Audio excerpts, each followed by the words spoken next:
It seems as though when we get stuck in this idea of a material reality, we end up thinking that we're a brain, right, in essence, living out a human experience within a body. We're literally just a walking brain that at the moment that brain dies, we're gone and that's it. And what happens with that is that everything, because it's a very limited point of view, everything in our life and our reality, what we believe is possible, what we do, the choices we make, when the very foundation of your beliefs are limited, your consciousness is limited. Thus, the decisions you make, the choices you make, how you function in your daily life often reflects that limited base foundation. Because instead of having a life of full potentiality and an understanding that there is so much potential, you're starting with limitation. So everything in your life becomes limitation. Whereas when you begin to realize that life isn't so limited to this tiny narrow band of possibility and what is, but you start realizing that there's so much more going on, some stuff that we cannot see, that we may not be able to fully measure, but we're starting to measure. You start realizing that your band of what you see as possible in your reality also starts to expand. How that translates in your regular day life begins to affect the choices you make, the relationships you have, the career paths you choose. It starts to make you question, why do we even do things the way we do them? It's an expansion of consciousness that isn't entirely measurable until you actually begin to experience it and have the courage to say, what really is life? How can I expand that? And out of that state of being and out of that state of consciousness births this reality where so much more is possible. And you begin to not be as content, if you will. And it's not like now you're in discontent where it's like, oh, I don't accept this. It just feels like you're ready for something more. You're ready for an evolution. You start feeling like, why do we live in such a limited reality? Why does life have to be this one path of I go to school, I get a job, I live a life with a family, I then die, and that's all it is? When you have a limited, narrow scope of reality, that's how you begin to see life. When all of a sudden your scope of reality expands and you see that there's so much more possibility, you go, well, maybe I don't have to follow that beaten path.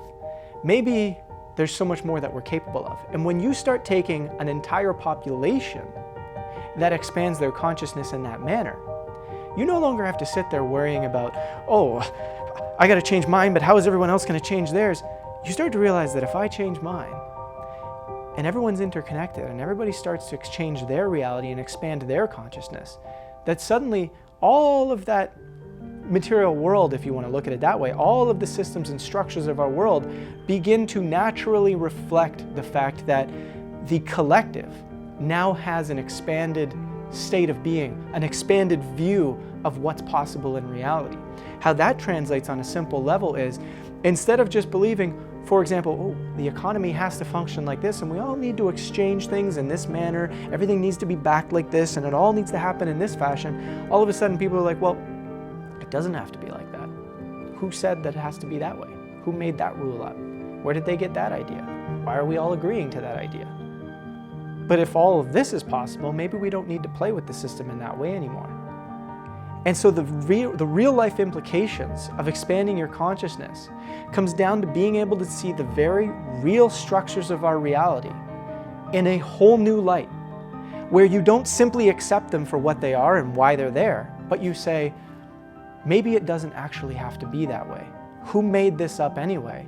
What else can we possibly do?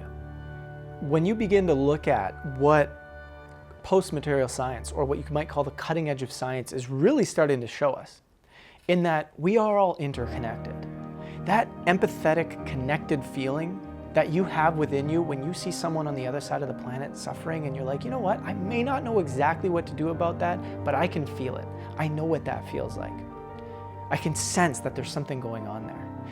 When you accept what this science is showing us, that we are all connected, and you then say, well, hold on a second, if we're not just connected with human beings, but we're also connected with the plant life, with the planet itself, with the entire animal kingdom, and you begin to develop that deeper sense of empathy with all that, you begin to ask the question, well, hold on, outside of that reality is the cosmos, is other planets.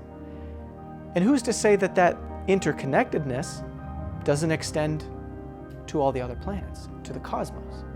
And that if there are in fact extraterrestrials, that connectedness also exists with them.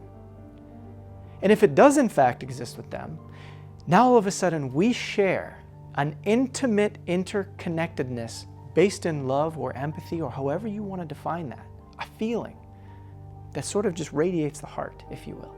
If we share that with extraterrestrials, what does that world look like? What changes in who we think we are and what we think we're capable of? What would it look like if suddenly we're now interacting with beings that have a whole different perspective on what reality is? How might that solve some of the challenges we face as beings on the planet?